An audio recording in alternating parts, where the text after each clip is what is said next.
If you are running a project in Africa, you don't need to be sending people back home to do those things for you, because we have seen it over the years that it doesn't work. So you can manage it yourself. You can manage to go to Africa 4 times a year. Yes, you can go 4 times a year. It doesn't matter what kind of job you do, because that will be less than, if you want to push it 4 times, we can make it maybe 2,000. But if you want to try to go 3 times, that would be maybe a 1.5 in the UK. That's 1,500 pounds. You can manage to have 3 visits, especially to my country, Zimbabwe, a year. So that's the time when you can go and do your projects. And it's doable if you plan ahead. Because I understand most of you guys, you've got jobs, you've got annual leave.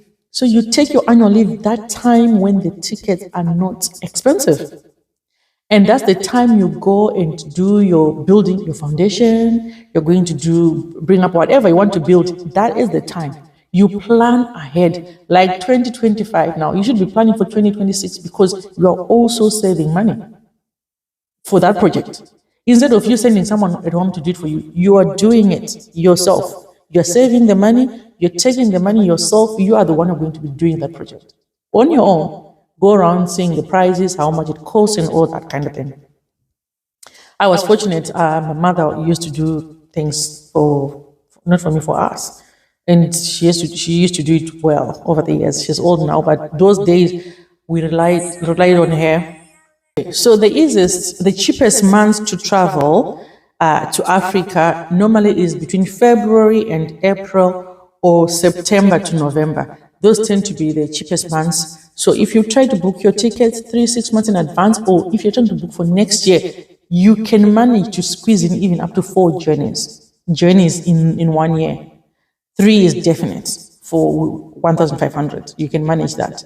So there's no reason why you should be sending people to do things for you. You can plan and do it yourself. Okay. So if you're a couple, one couple goes at the time, the other one stays here looking after the children, the other one goes to see where the project is. You save a lot of money, because sending people, honestly, it's not doable. It's not easy, because people will always be people. It doesn't matter when it comes to money. Your sister, your brother, anyone, even your own parents, can do whatever they want with the money, and it may not go well. So yes, you can manage to travel 3 times a year. But someone is like, what kind of job do you do? You manage to travel to Africa 3 times a year? Yes. You can manage to travel to Africa 3 times a year. It doesn't matter the kind of job you do. If you have got a project running, you can manage to squeeze 3 journeys, journeys to Africa, and go and do your projects there. Okay, you don't have to be earning a lot of money to do that. So yeah, I thought I should say that. And also, there are times when you have to book. Normally, booking early hours of the morning when everyone is sleeping, because during the day when you try to look for tickets, everyone is looking, so the tickets keep going up. So wait until everybody has slept. 1 o'clock, 2 a.m. you wake up, you start looking for tickets. You see that the prices will have dropped. Also, midweeks have always proven to be cheaper, like Tuesdays, Wednesdays, Sundays. Those are the days where you can actually also get cheaper fares. Get cheaper fares to go to Africa. Okay, so you need to be smart. Choose the airlines that are cheaper. Turkish Airlines, Ethiopian, Royal Dutch, Kenya Airways, Egyptian Air. Those are cheap flights that you can use, because you're trying to save money, right? You're trying to make sure you go and manage your own projects and save money. So you do everything whatever you can do to make sure you save money. Yeah? So yes, it's doable. I hope this is helpful, guys. If you have any questions, or if you want to contribute to this and help someone who is always going home and they're trying to do their projects, I'm talking real projects, not those other kind of projects where people are going there to do other things that have nothing to do with it. Leave comments in the comment section. Where do you buy your tickets? So that someone can also learn. Someone can get an idea of where they get the cheap tickets. I normally use Skyscanner or Podo, all those ones.